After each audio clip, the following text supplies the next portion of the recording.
All right then, let's answer some questions, shall we? Q&A time. It still feels absolutely mental to be saying I'm doing a Q&A, by the way, but it appears that many of you wanted one and have submitted quite a few questions, so we're doing it. Just want to quickly say a big thank you to all of you who have sent yours in. We've got a bit of a mixture of GShock specific, watches in general, life in general, goals for the channel, etc. So this should be fun. I've done my best to select as many as possible, so without further ado, let's jump in. This first one comes in from Tom Burn Rocks. Hello mate, how are you doing? And it says, I love the channel and love your videos. Thanks very much, man. As tough as it would be to choose, if you could only have one GShock and the rest had to go, what would be your ride or die? You can have one honorable mention as well, but only one. That is very difficult. One. My immediate thoughts were my daily, which would either be the grey Casio that I feature all the time on pretty much every social, or something probably like this actually, the GW9400 Rangeman, the iCirc Polar Bear version from 2023. Yeah, absolutely love this model, love the colorway, matches the hoodie nicely as well. This is from Abercrombie, by the way. Probably this one. I feel like if there was one, this kind of ticks all the boxes. It's very highly spec'd, it looks very good. Yeah, probably this one. Honorable mention would be the polarized marble GDX 6900 I've got. I got that from Florida, and again, that was one of the ones that just quickly sprung to mind. It's obviously got this sort of lightning bolt polarized effect where it changes color in the light. Is an absolute beast as well. I wore that for many years in a row and love wearing it every single time. It's one of those that takes you back to the place you got it, so it always reminds me of that holiday, which was sick. So yeah, probably that. But yeah, if it was one, this, honorable mention, 6900. So there you go. Next one comes in from Artameis Kid. What is your favorite GShock from every series? That would take a very long time, my friend. So we're going to have to pick a random series and go for that. The GA2000, I'm going the wavy marble model, not just because I own it. Well, it is because I own it, but yeah, love that model. What else can we think of? A bit of a random one. The MRG Frogman, let's go with that. I really like that yellow and black one that released last year or just the year before. That was also very cool. But yeah, a favorite from every series. While I could pick one, we would be here forever. Absolute chaos. This next one comes in from Falcon7332. Hope I've pronounced that right. Hello mate as well. If Casio let you design one, what would yours look like? What materials and what functions? That is a very good question, and something I've thought about quite a lot. This is also very similar to one later we've got from Piguez, so I'll kind of answer both questions in one. So yeah, naturally I would gravitate towards the DW6900 being my favorite. For those of you that didn't know, that was my favorite. Not that I don't make it completely obvious in every single video, although Time Drops does carry some octagonal vibes, so the Casio could also be an option. So yeah, either of those, maybe both. And then in terms of materials, I'd probably keep it standard resin, to be honest. I know you can switch up cloth bands and things. I think that does look a lot better on the Casio as opposed to the 6900, but yeah, I'd probably keep them standard resin. And then in terms of functions, well, if I could uplift to a GW on the 6900 side for multiband 6 and tough solar, I would. And the Casio with the GAB, naturally, why not have more functionality in there? But again, I'm happy with the standard functionality of the respective models. So what would it look like colorway wise, which for me is probably the most important? Obviously we've got the brand colors of your sort of your blacks, your beiges, your grays, the washed concrete vibes. So something like that. I have actually thought about this quite a lot, to be fair, and I'm holding back a little bit just in case that ever does happen. But yeah, GShock, if you're listening, I'm down. But yeah, something around that. I'll leave it there for now. But yeah, would love for that to happen. So yeah, let's manifest it. Next up, we've got one from John Carell. Are there more King GShocks coming? So for those of you that don't know, that's the GX56 he's referring to, an absolute beast and a wicked watch. If there was ever a GShock to be called a proper GShock, it's that one. But yeah, to answer your question, I mean, there's been quite a few recently, so I'm hoping that there's more to come. I don't actually know anything in terms of, you know, confirmed releases, etc. But there's been, what, 3 or 4 in the last year or so, which is definitely more than usual. So yeah, excited to see, hopefully, more to come. But yeah, cool question. Thank you very much. Next up, we've got one from Griffin14. For someone that would collect every GShock ever made, how many versions of it are there? I'm not sure if you're talking about me or yourself there, but probably both true. There's a lot. What I would actually recommend is picking up the GShock book. which released last year or the year before, which has every G-Shock ever made in it and its history, how it came about, etc. So yeah, would definitely recommend picking this up. There's a handful of G-Shocks that have released since that book was published, but that's definitely a good place to start. What's next? Bubble Wrap Villain. What an amazing username that is. Ever had one of your Tough Solar batteries changed? I'm asking since Tough Solar seems to be too recent for a significant amount of watches to need already a battery changed. I've never actually had one changed. I've charged them many a times and had them all nicely laid out in front of the sun, but never changed them. So yeah, unfortunately, I can't help you there. But yeah, if you're watching this and you've changed one of your Tough Solar batteries, let us know how it went down below. Next up is one from Frostplay. Okay, well my question is, if I subscribe now, will I get to G-Shock? No, but you should definitely subscribe. Just wanted to know if you own the G-Shock GWM5610U or maybe the GD350. If you have them, then what are your thoughts about those G-Shocks? Thanks. Very, very good, especially the 5610. That is probably one of, if not the best value for money G-Shocks you can buy. And the GD350 is also a cool daily. I've never actually owned one. Not necessarily my style, but yeah, very cool watch all the same. The next one comes in from Ted JM. Do you think there are any Gs that are heavily slept on? Unsung heroes that don't get the attention they deserve? If so, which ones? Very cool question. I think the DW5900 doesn't get enough attention. Same sort of thing as the 6900 with the triple graph, more of a square design. Don't know what that was. But yeah, if you're familiar, you will know. I'll put a picture up on the screen. I had the orange one a few years back. They've flirted with a few drops over the last couple of years, but they don't really seem to hit. They don't really do much. I always see them on sale like soon after they release, which suits me, I guess. But yeah, it just surprises me really. Also, one that is popular, but I still think is slept on because I think it's better than it even is given credit for, is the GBX 100, the surfing style G-Lite sort of square with the metal bezel as well. What a watch that is. MIP display, tide graph, sunset, sunrise, time, data, moonrise, everything a surfer could want, and also some cool features for non-surfers as well. Yeah, there's two. There's some very heavily slept on G-Shocks, in my opinion. I'll be interested to know what all of you think in the comments below, by the way. That's a really cool question. Thank you. Next up, we've got one from Ontime Tools, a very cool username again. Opinion on the MRG line. Worth the money? What would be your pick and why? I recently bought myself one. Congratulations, man. That's sick. For those of you that don't know, that is the top tier of the G-Shock world. Top in terms of functionality, materials, construction, etc. So my opinion on it is that I absolutely love it. Whether it's worth the money or not, I haven't actually ever owned an MRG, which might shock some of you or many of you. It shocks me, to be honest.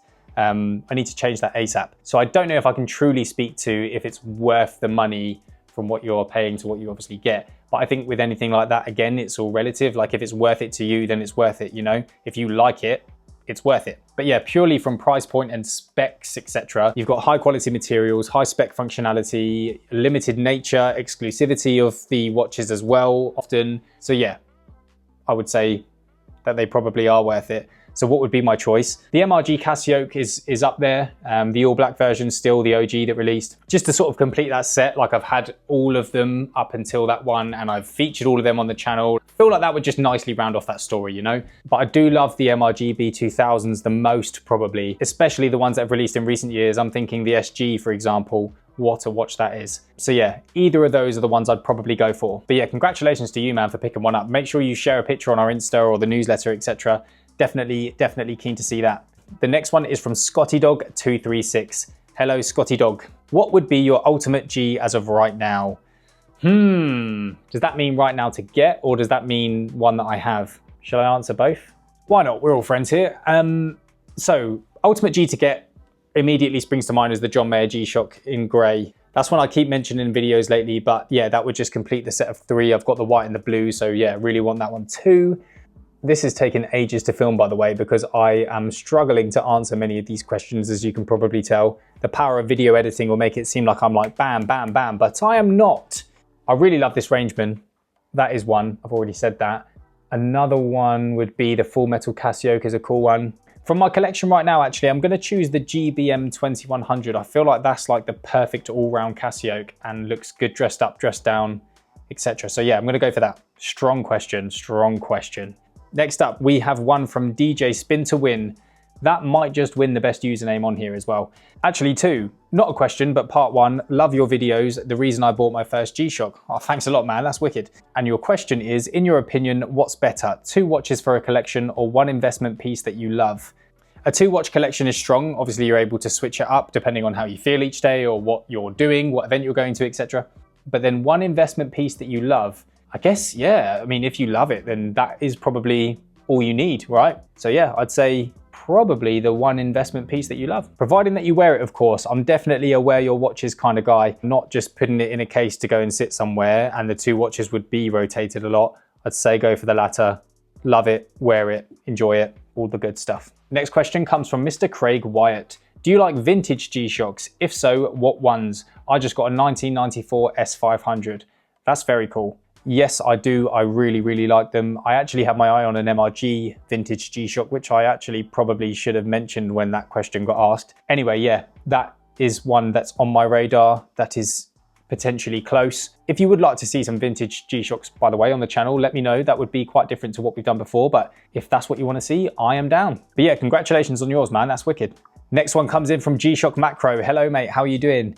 Good day, Andrew. Good day. Just wondering where you see your own personal watch collection going in the next few years. Will you stick to mainly GShock watches or will you continue to branch out into other brands more? Will you cap the number of watches in your collection or continue to let it grow?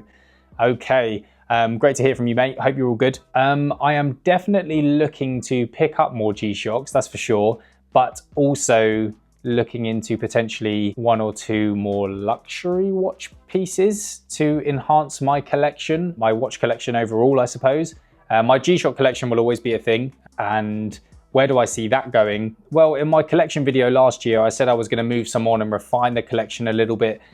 That has not happened whatsoever. I'm going to do another collection update video very, very soon, as we're almost a year on from then now, which is absolutely mental. But yeah, you'll soon see that there has only been some additions. But yeah, the plan is to refine some more, but whether that happens or not, I don't know. It's not up to me, is it? It's the G-Shock gods decision, you know? Actually, if any of you guys would be up for me dropping some of my G-Shocks online at some good prices, let me know. But yeah, I want to be more selective with my collection. I want it to be more purposeful, if that makes sense. But yeah, naturally on this channel, I'm picking up quite a lot to feature in our videos, etc., especially the latest models. So yeah, I think it will always stay at a certain level. But yeah, the G-Shock collection specifically definitely needs to trim down a bit. But yeah, great question, mate. Next up, another one from the newsletter. Other than G-Shock, who is your favorite watch manufacturer? That is a very good question. I feel like it's almost natural to split out the affordable watch brands and then your more luxury watch brands when answering this sort of question. So I'm going to do that. Can I say Casio? Is that all right? Like the vintage ones, A168, A171 are personal faves. No, stepping away from the Casio family, Swatch I really like, obviously the popping colors, etc. I like what they've done with the Moon Swatch as well. Controversial it might be, but I like it. And the Blancpain Swatch as well. Citizen are doing some great things. I've featured some of their watches on the channel recently, but they're going from strength to strength. Seiko are also very cool. I really like the GMT that they did a few years back and the various iterations of that since. Really like Tissot as well. The PRX is one of my favorite watches. And when it comes to luxury watch brands, I really like the likes of Cartier, especially with the Santos and the Tank. I like AP, Audemars Piguet, especially with the Royal Oak. Rolex as well, of course, but I feel like that's almost the stock answer when talking about luxury watches, although they do make very good ones. Breaking news. IWC, I really like what they're doing, especially with their big pilot chronographs, the Top Gun ones. That Mojave Desert one is a personal fave. I realize I'm doing a very good job of demonstrating how not to answer a question, so let's pick one of each. For affordable, Swatch, and for luxury, Cartier right now. That's what I'm going for. Next one comes from Plushy Soapbox. Oh, we have a contender for best username here. Having seen your Aurora and Blue Phoenix vids, how do you feel about them after getting to know them? Is the Blue Phoenix still the boss? That's a very, very good question, actually. Not that I'm surprised, but yeah, it's a very good question because it's highlighted something for me. Blue Phoenix still absolutely love. Definitely don't wear it enough, says Mr. Wear Your Watches over here. But yeah, I absolutely love it and will wear that a lot more. The Aurora Oval, however, I don't ever wear. And I mentioned that in my last collection video and it's still with me. Yeah, that is one I'm gonna look to move on actually. I think I bought into the hype with that one, maybe a bit. It's a great watch, don't get me wrong, it's really, really cool. Multicolored, recrystallized bezel, etc. Like, it's a very, very cool watch, but I think I bought that one because I really liked the Blue Phoenix, if that makes sense. And then the Blue Phoenix opportunity came up and I bought that, and then I got a bit too excited, I think. So yeah, that needs to move on. But yeah, still a very, very cool watch. So I have to sell it, so I need to say it's a very cool watch. No, it is. And very much unworn. So yeah, that could be one that I list very, very soon. But yes, Blue Phoenix is still the boss and is probably my ultimate G. I'm really bad at answering these questions at the right times. Hopefully those of you that have submitted one have continued to watch and realize that I answer your question by answering someone else's question a bit later on. Sorry about that. Anyway, next up comes from Aaron Thompson. What is your all-time favorite G-Shock model and do you currently own it? What is your absolute favorite watch model, Casio or otherwise? Okay, some of these obviously cross over a little bit, but they have their nuances. They are slightly different. What is your favorite G-Shock model of all time? The DW6900 collaboration with Bape, my first ever G-Shock. It's in the book. I know it's in the book. I'll put a picture of it on screen, but yeah, that one has got to be my favorite ever. You know, it's the one that got me into the brand in the first place. It was the one all of my favorite hip hop and R&B artists were wearing at the time. Just a very, very cool white G-Shock, multicolors, went with everything. Just love that, man. Just love that watch. That was one I really saved up for when I got my first part-time job as a teenager. So, you know, getting paid absolute beans and it taking ages to buy, but that also made it mean a lot more to me as well. So definitely that one. And no, I don't currently own it. That one sadly passed on. I don't actually know what happened to it. It just, you know, when these things just disappear from your life and you can't remember what moment it was, but yeah, that one passed on, unfortunately. And the problem with that one is there's so many fakes. Like, I'd love to rebuy it, but my word, that was sort of my first experience with fake watches actually as well. I really loved that watch and wanted to get it, but it was so tricky to try and find one that was genuine. They were capped to like around 2,000 watches per colorway, I think, in that release, or some were 1,000 as well. They had like a black and a yellow and a pink. But yeah, eBay was rife with fakes at that time. Obviously, they've got the authenticity guarantee, which helps that now. But yeah, it definitely was a thing back in the day. But yeah, I'm gonna have to have a good look around again because yeah, would love to rebuy that. And if you have one sat at home, let me know. I would be very interested. So yeah, that's my favorite G-Shock of all time and favorite watch model of all time outside of the Casio family. Do you know what? I used to walk past one every single day and used to be like, that is the one. That is the one for me. And it's loud, it's out there. It was the Bluesy Submariner Rolex. It's a two-tone Submariner with a big flashy blue dial. It is pretty outrageous, but that was the one that used to catch my eye. And I think one day I might have to do it. But yeah, there's others on my list before that. Let's put it that way. But that was one that sprung to mind when I'm thinking of all time. And another one would be the Cartier Santos. I just think that's such a good looking watch. So clean, versatile, all of the above. I love that the bezel scratches just by looking at it. I think that's great. I think that adds so much character to it. Mr. Wear Your Watches over here. Oh dear. But yeah, love that watch. So either of those two for outside of the Casio family, and the white Bape 6900 for my favorite G-Shock. Next up is one from Adam, and it's one quite similar to one we've already answered, but it's if you could keep one G-Shock from your collection and that was the only watch you were ever allowed to wear for the rest of time, which one would it be and why? Congrats on the continued growth, Andrew, and best of luck in the future, Adam. Thank you very much, mate, first and foremost. That's a really cool comment and a really cool question. So yeah, the grey Casio oak or the polarized marble were ones that immediately sprung to mind, but I ended up on the Rangeman, I believe. I'll probably give a different answer now. But yeah, no, the Rangeman. The Rangeman, I think, is the one I'd want to wear for the rest of time. Right, we've got a few more on G-Shock. Since about 2013 to 2015, there has been an obvious shift towards aesthetics over the pursuit, development, and integration of new features when it comes to G-Shocks. Okay. Technology has taken a backseat to design. Do you think G-Shocks are evolving as timepieces or straying away from their core identity?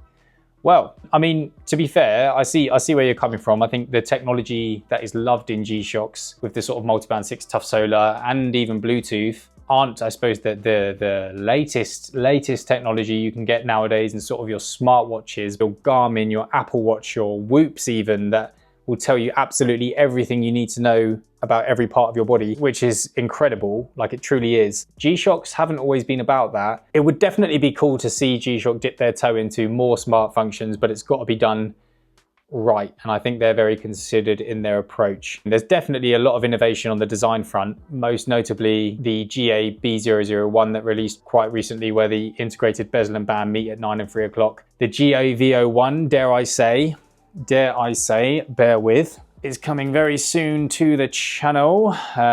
Yeah, absolute chaos. That is a thing. But yeah, man, I see exactly where you're coming from. I do think they're evolving, and I think they're tapping into new markets as well. But yeah, definitely would be cool to see some new functionality in some newer timepieces. So yeah, let's see. Next up, we've got another one from the newsletter, this time from Jay. Do you think GShock will ever do a standard square with MIP? Now then, that is one of the biggest questions I think all of us GShock fans have. I think they will. Obviously, they did the DWH 5600 in 2023. Again, with smart features, etc. That has gone down well with some, others not so. I think many of us were of the same impression with that one. Like, yeah, chuck some things in there, why not? But let's not compromise the original sort of square look, feel, etc. We just want the standard square with an MIP display. Do I think there will be? Yes, I do. When that is, I don't know. Hopefully soon. Curveball next from Stevie. Do you think GShock should actually make GSocks? I would certainly buy them.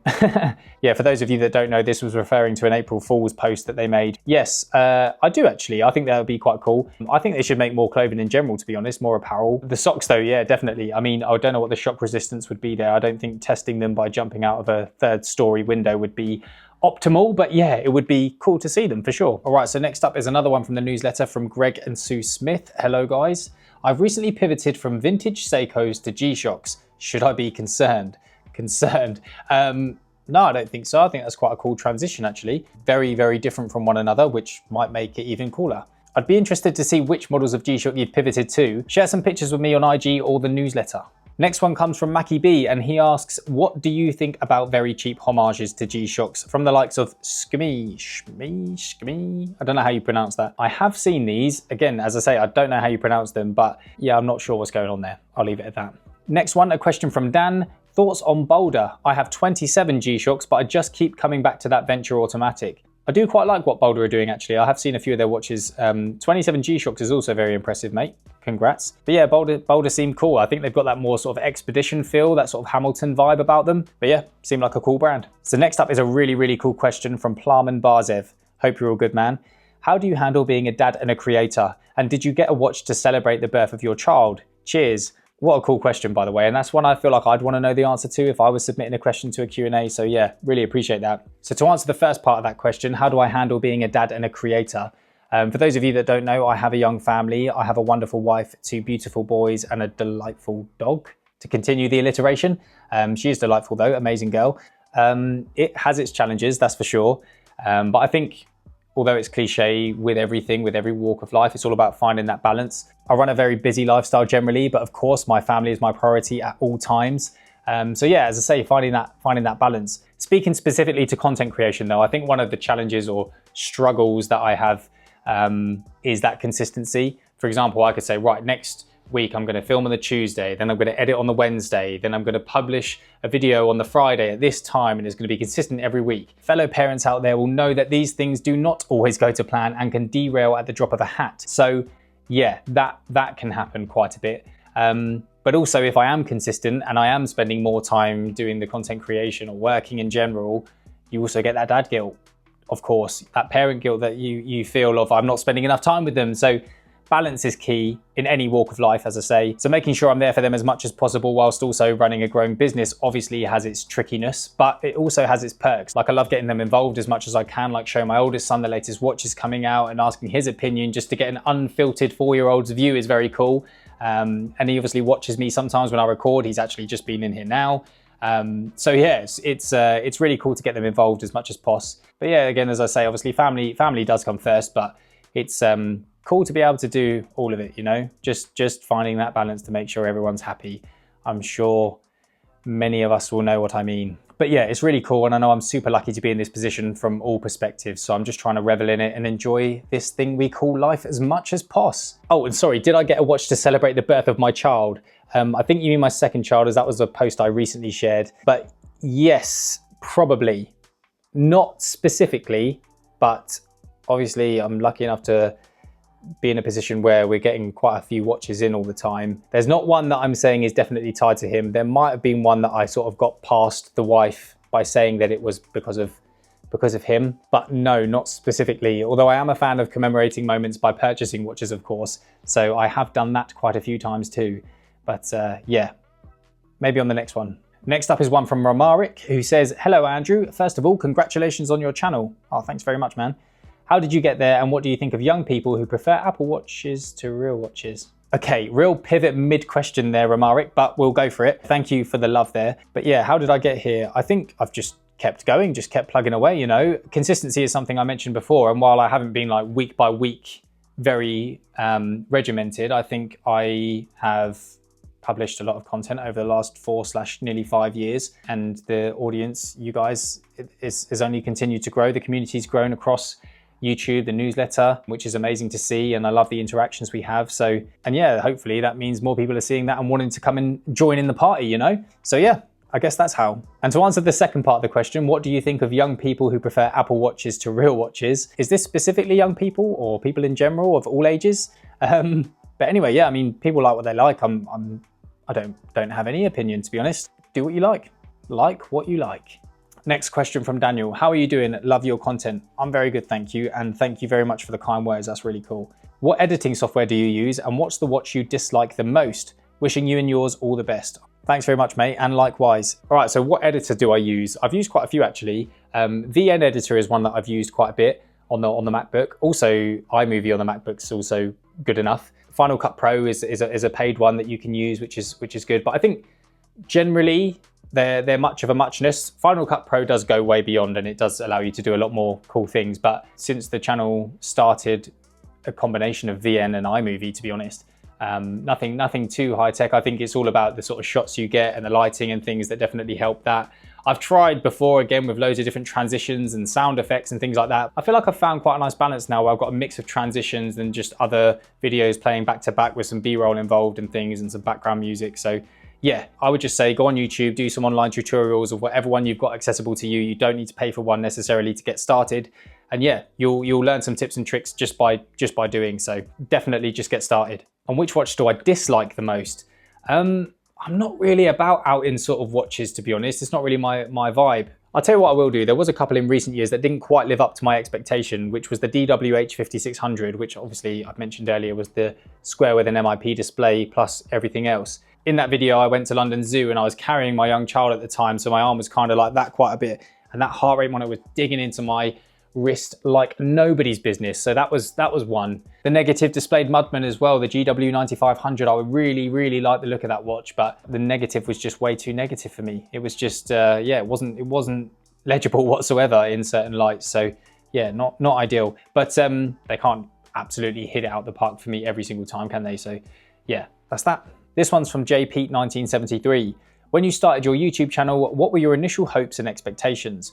Very good question. These are all very cool questions, by the way. Not that I'm surprised one bit, you bunch of absolute legends. So just for those that don't know, I started this back in 2020. I love GShocks, obviously, but watches in general, and I wanted to talk about that. I was a big fan of YouTube, obviously had a lot of time to watch it in 2020 for obvious reasons. So yeah, I was liking the looks of new GShocks coming up. I went to YouTube to see if there was any information on them, and there wasn't. So I thought, you know what?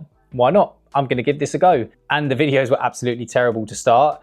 They probably still are. I just thought, you know what? If I can put myself out there and create a community of watch enthusiasts where we can just talk about watches in a cool, relaxed, chilled vibe, then let's do it. And it's going pretty well. And I'm loving all the conversations we have regularly in the comments, or if you're replying to emails that I send out or anything like that. So yeah, but it's overall been amazing, and it's just exactly what I set out to do when I started this is happening, which is so incredible to see. I'm really excited to see what's next, really. Every year provides new surprises, new challenges, etc. But I'm just enjoying riding the wave. As you would have seen if you're a fan of the channel, I've had some great opportunities already, and there are also some very exciting things in the pipeline. So stay tuned. But yeah, really cool question. And I suppose tangible goals. I'd love to get 100K subscribers on YouTube. So if you wouldn't mind subscribing if you're new here, that would be amazing. Loads more exciting stuff on the way. yeah, and there we have it, ladies and gents. We are here at the end of the Q&A. Thank you so much to all of you who've sent your questions in. And if you didn't get a chance to submit yours this time, I'll be doing another one very soon, or just drop your questions in the comments down below and I will see you there. Also, make sure you sign up to the Time Drops newsletter via the link in the description, where I send out weekly emails giving you the latest news in the watch world, the latest Time Drops content, a sneak peek of upcoming content, access to all of our exclusive giveaways, plus a whole lot more. Thanks a lot, guys. Really enjoyed that, and I'll see you in the next one. Take care.